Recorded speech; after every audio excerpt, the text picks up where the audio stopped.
People would certainly agree there's got to be zero tolerance, because a weapon at school can turn the situation into a potential tragedy, and we just have to be as rigorous as we possibly can be when it comes to any sort of weapon at school. I think that is just something we have to stay committed to and stick with. And I've taken the position, you know, in the past, I served on Governor Bredesen's crime commission in 1998 when he was mayor of Nashville, it was the Davidson County Crime Commission. And one of the things I advocated for, which is not gun control, I wasn't talking about gun control, I was talking about taking the current laws that are on the books about the illegal possession of firearms. When a kid has a gun, or when a drug dealer's got a gun, or when someone who's not supposed to be having a gun is carrying a gun around, I said, you know, we have these laws that require 30 days, and most of these people just get like time served. There ought to be some consequences when you carry a gun around illegally. Tennessee state law has provided for it for years. And I said, the crime commission said, let's make that be a little bit of a time someone carries a gun, because when you have a basketball game or a card game or a drug deal, if someone has a gun, all those things can turn into a murder, and we can't have that. In terms of drugs, you know, drugs are clearly the scourge of our society. It's a national issue, but I do think, again, this is an area where I think we are doing some positive things in the police department. You know, no one likes traffic violations. No one likes to get a ticket. But the fact is that over 98% of the tickets that the police department writes now take place in our neighborhoods. And the vast majority, many of the big drug cases come from vehicles being stopped for a traffic violation, and there being drugs in the vehicle. I mean, that's just an essential part of police work. And you not only find drugs, but you find people who are riding around who have outstanding warrants, or who may have probation violations or parole violations. So that is used as a tool to help increase our public safety.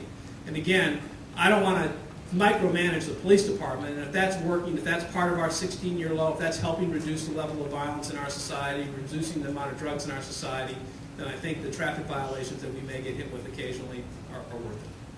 Thank you very much, Mr. I show my face, and it's maybe bad news. I certainly, you know, one of the messages I'm trying to get across in this campaign, and the way I want to approach the mayor's office is this: I want to be accessible. I think that is just a key to success. You've got to talk to people in the community. You've got to reach out, and you can't just assume that everybody's going to come to you with their problems. When I go out and I say the same message, no matter what part of Nashville I'm in, I talk about my priorities, and I thank the questioner for knowing what my priorities are: public education and public safety. I say, I want you to know that if you call our office and you want to meet with me, you're not going to have to go through a deputy mayor to meet me. You're not going to have to go through a bunch of rigmarole. I'm going to be accessible to you, because I think that's what people want. They want to know that the government cares and that the government's going to be there. And I can tell you that this is how I want to be judged. I'm putting down the marker for accountability for myself. I want to be judged on those dropout rates. And I care enough that I'm willing to say that I'm going to be the leader on that issue. I'm going to take on that burden to say this is a community problem. And it's not a burden, it's something that we all need to do together, because to solve this problem, it's going to take every one of us. And it's not the school board, and it's not the director, it's the whole community of Nashville to say that a 50% dropout rate in this city at this time is just unacceptable. So I will be out there, and not just when the cameras are there, I will be out there with this face for good or ill. Thank you. Spending money on businesses or education. The reason I ask this question is because I have seen a lot of unnecessary businesses being built. Talking about financial problems. Yes. And how we're going to solve those Within the financial school, and why you would do this as opposed to building unnecessary businesses. And say that last part. Unnecessary. The question is, or I'll do it again. Mr. Clement, as mayor, how will you help Metro schools with financial problems? Will you keep spending money on businesses or education? The reason I ask this question is because I have seen a lot of unnecessary businesses being built. Unnecessary business is being built.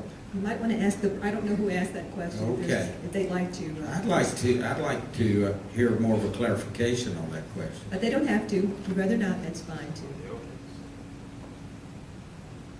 I guess they don't want to come forward. Well, you know, that's the best investment we can make, is in our kids.